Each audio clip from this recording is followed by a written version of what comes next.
Good afternoon, I'm Cheska Liton-Calao. President Bongbong Marcos is standing by his son, Congressman Sandro Marcos, over claims that the Dutertes made demands in exchange for the 2022 endorsement. The president says, quote, Congressman Sandro will not lie. For the details, mobile journalist Julie Baiza is joining us live. Julie, go ahead. Congressman Sandro will not lie. Yan nga yung sagot mismo ni Pangulong Bongbong Marcos ang tanungin sa pahayag ni Presidential Son, House Majority Leader Sandro Marcos na may mga hiniling ang kampo ng mga Duterte kapalit ng pag-endorso kay PBBM yung 2022 presidential elections. Ayon kay Palace Press Officer Claire Castro, sinabi mismo ng Pangulo na pinalaki niya yung mga anak niya ng maayos at hindi magsisinungaling si Congressman Sandro. Tatlong bagay naman yung nakikitang dahilan ng palasyo kung bakit hiniling ng kampo ng mga Duterte itong kapalit ng pag-endorso. No? Una, naniniwala si Castro na may power struggle. Pangalawa, yung pagnanais daw na makontrol si PBBM. And lastly, yung plano pa rin na pagpapatalsik sa pwesto sa Pangulo. Kamakailan lang isiniwalat nga ni Congressman Sandro na yung hiniling ng kampo ng mga Duterte, ano, kabilang daw dyan, yung sila mismo ang pipili kung sino yung House Speaker, sila yung pipili kung sino yung Senate President at kung sino yung magiging Executive Secretary na clearly hindi nga napagbigyan itong administrasyon. Cheska. Julie, meron na bang response sa kampo ng mga Duterte? Sa ngayon, wala pang inilalabas na pahayag or sagot ang kampo ng mga Duterte. Kasunod nga nitong naging pahayag ni Undersecretary Claire Castro sa press briefing kaninang umaga. No?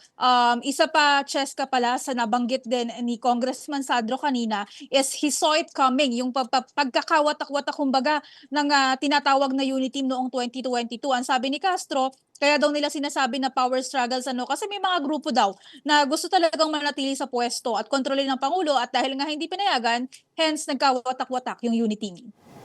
Well, Julie, tuloy-tuloy pa rin ang word war between the President and the Vice President's camps. No? Meron pang isang issue na the palace also fired back at Vice President Sara Duterte tungkol sa remarks niya sa alleged pro-China officials. May mga detalye ka ba dito?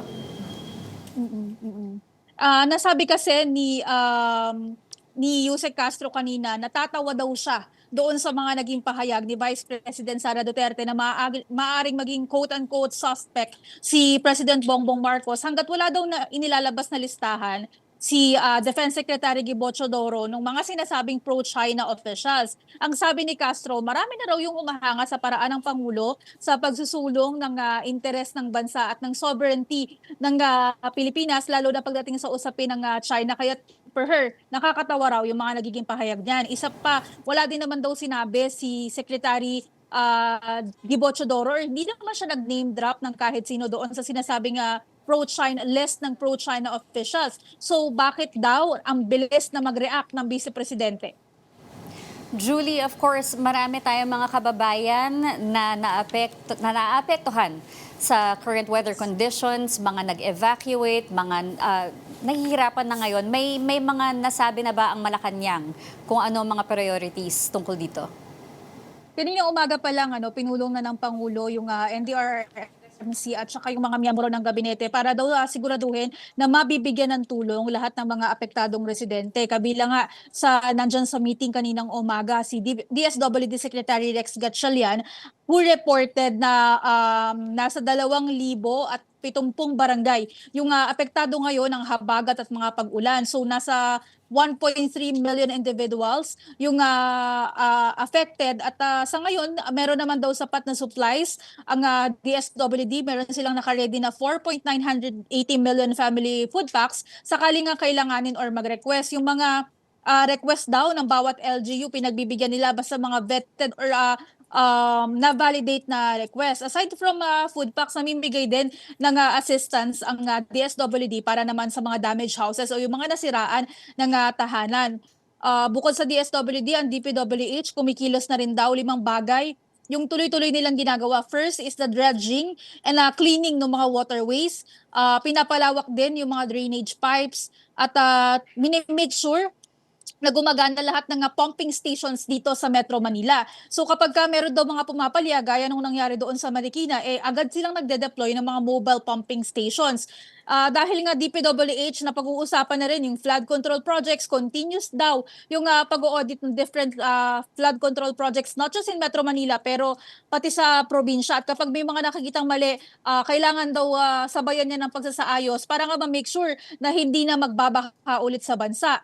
Yung ibang mga flood control projects na ipinatigil dahil nga dawit sa ilang mga kaso na nakasampa ngayon against certain individuals and contractor, ipinagpatuloy na daw, particular nga yung nandiyan sa Columpit, Bulacan. Pero may mga ilang proyekto pa rin sa Bulacan na nakabinbin pa nga rin at hindi pa itinutuloy dahil nga dahil may ongoing cases pa, no? And finally, may reminder naman ng MMDA para sa lahat ng netizens. Iwasan daw yung pagpo-post ng mga fake news or mga maling impormasyon sa social media at maging mapanuri din, ano? Kasunod naman yan nung sinasabing ulat ng flooding in Balintawak na kaagad naman din daw na tinake down pagkatapos ma-flag at maraming mag-comment na hindi naman daw totoo or walang katotohanan. Cheska.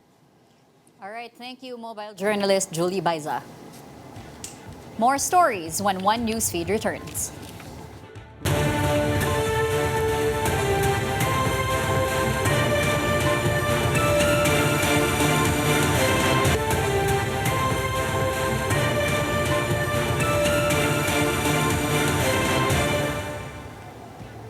You're watching One Newsfeed. President Bongbong Marcos is expected to decide on the U.S. request to extradite Pastor Apollo Quiboloy in the coming weeks.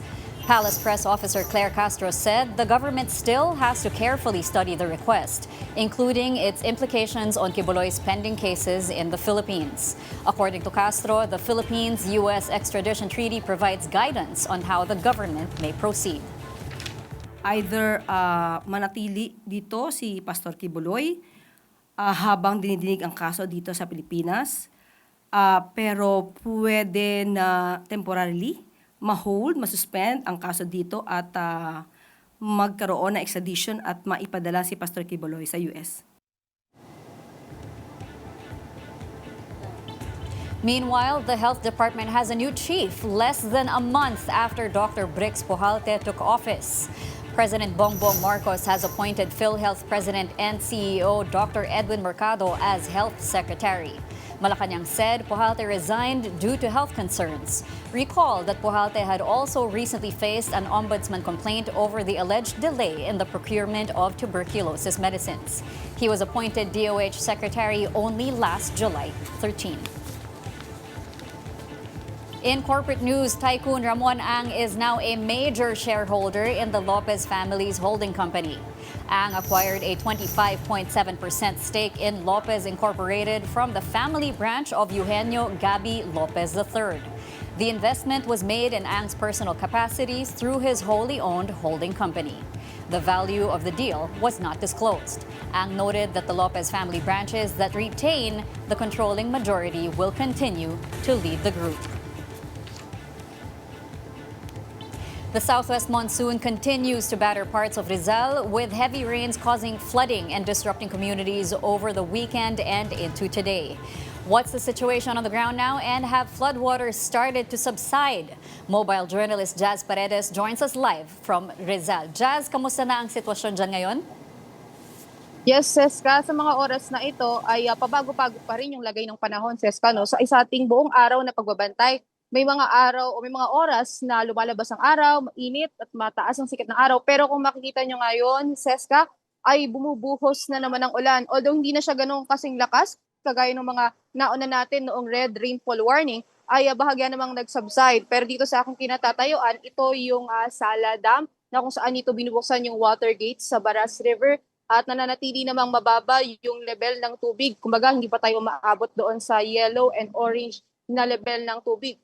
At sa bang parte naman ng Rizal, Seska, no, kanina sa Teresa ay nakita natin yung Teresa Spillway na kung saan ay umangat o naging not possible na yung kanilang spillway para sa mga motorista dahil tumaas nga yung tubig dulot ng tuloy-tuloy na pag-ulan at tumaas din yung level ng tubig sa Teresa River na sa mga oras nito ay nasa yellow level At yung tubig na yan, Seska, nagbumula yan sa bundok ng Antipolo at sa mga sapa mula sa Teresa na nagpupunta, bumababa doon sa kanilang spillway. Kaya naman itong spillway nito sa Teresa, Seska, until now is not possible pa rin sa mga motorista. At kanina nga nakita natin hinarangan na ito ng police barrier tape bilang babala doon sa mga motorista na magtatangkang dumawid na napakalubhang mapanganib daw para sa lahat kahit papatao, light or heavy na mga sasakyan ay hindi na pinadadaan pa dito sa spillway na ito sa Teresa Rizal. Seska.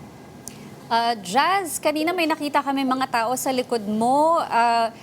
Meron ka bang information kung bakit nandyan pa sila? Pinayagan na ba silang pumwesto sa tabi ng ilog? Yes, Seska, ito aking kinatatayuan. Ito is usually talaga may mga nagtatambay dito ng mga tao dahil ito ay yung sala.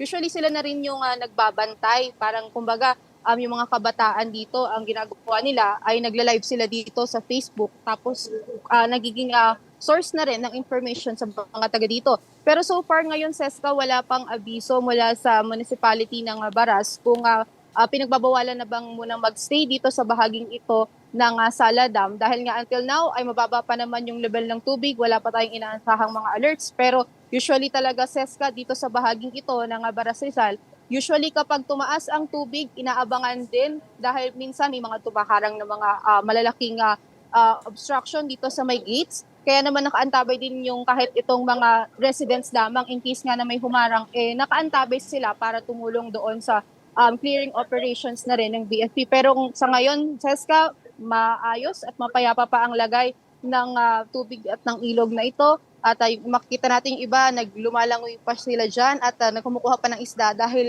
mababa pa naman yung level ng tubig. And pakita ko lang, Seska, no, malakas ang agos pero mababa pa sa mga oras na ito yung level ng tubig dito sa Baras River, Seska. Okay, outside of Baras, Jazz, may information ka ba kung may mga areas na kailangan ng tulong or hindi maabot ng tulong dahil baha ang daan or may mga obstruction or sira sa infrastructure? Sa ngayon, Seska, sa ating paglibot dito sa kabilang bahagi ng Rizal, nag-ikot tayo around Teresa, Baras, and Morong.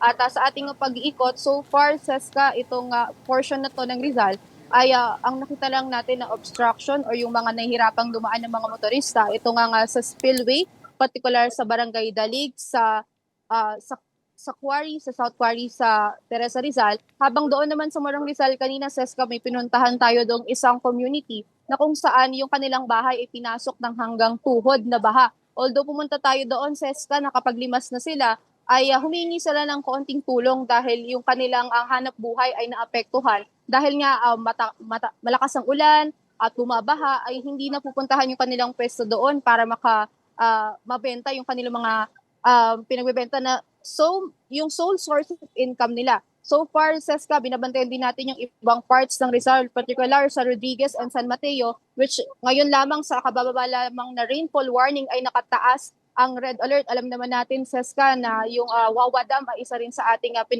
binabantayan as of now. Kaya naman may din binabantayan itong mga areas na to, lalo na nagbabadya uling lumakas ang ulan dahil nga katataas lamang ng red rainfall warning sa mga parte na ito ng Rizal, particular sa San Mateo at sa Rodriguez. Seska. Thank you for those updates, mobile journalist Jazz Paredes. Continuous rains brought by the southwest monsoon or habagat caused flooding in several parts of the national capital region. In Quezon City, residents of Barangay Bagong Silangan rushed to save whatever belongings they could as floodwaters rose in their community. Some chose to evacuate for their safety, while others stayed behind to guard their homes. In Parañaque, residents of Purok 3 in Barangay San Isidro worked together to rescue their neighbors after a creek overflowed, sending floodwaters above waist level. Meanwhile, in Manila, gutter-deep flooding was reported along España at around 3 in the morning. Floodwaters also accumulated near the intersections of M. de la Fuente and Vicente Cruz streets.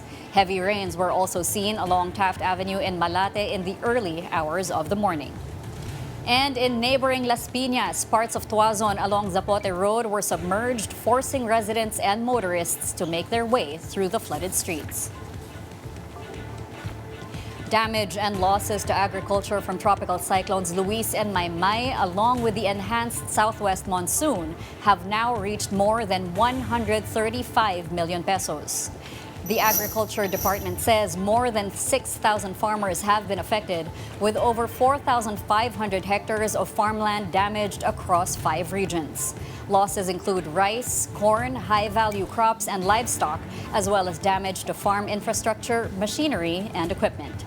The DA warns the damage figure could still rise as field assessments continue. The agency has since ordered the fast release of assistance to affected farmers. The DA has also prepared more than 106 million pesos worth of seeds and other farm inputs. Pag-asa continues to monitor Tropical Storm Pelu outside the Philippine area of responsibility as the habagat continues to bring rains over parts of Luzon and the Visayas. As of 3 p.m., Tropical Storm Pelu was 3,000 kilometers east of extreme northern Luzon. It has maximum sustained winds of 75 kilometers per hour with gusts of up to 90 and is moving eastward at 35 kilometers per hour. Meanwhile, the habagat will continue to bring occasional rains over Metro Manila and parts of Ilocos, Central Luzon, Calabarzon, Mimaropa, and the Cordilleras. Western Visayas and other parts of Luzon may also experience monsoon rains.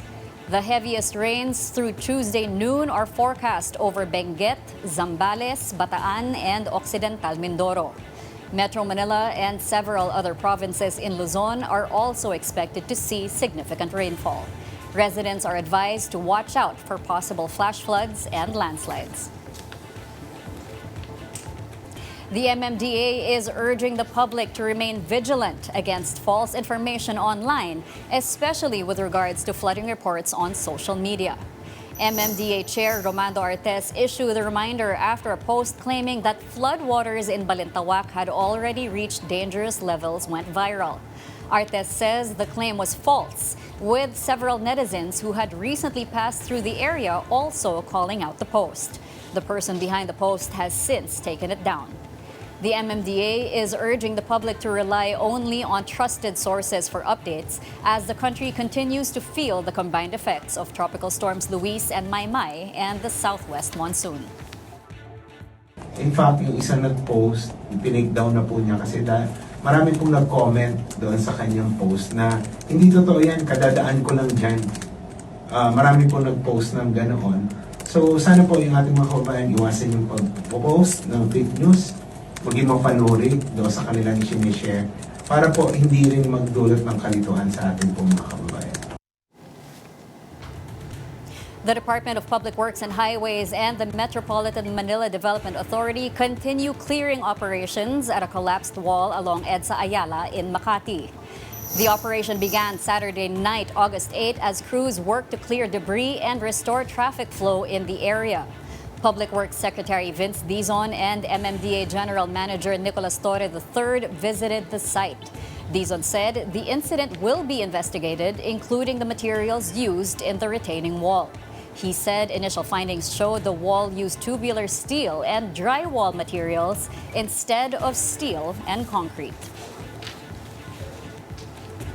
Baguio City Mayor Benjamin Magalong claims lawmakers have again resumed insertions. This amid ongoing investigations into alleged anomalies in flood control projects. In an interview on Frontline sa Umaga, Magalong said lawmakers have again secured allocations for programs under a system he described as pork barrel, including scholarships through CHED and TESDA.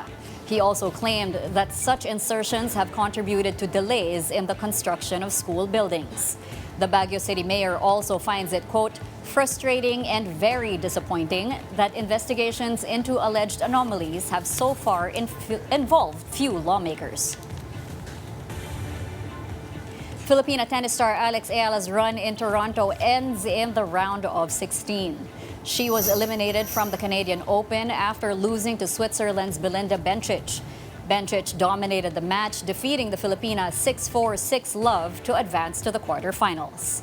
Ayala was also dealing with a right ankle injury during the game. The world number 20 will next compete at the Cincinnati Open for another WTA 1000 in the United States.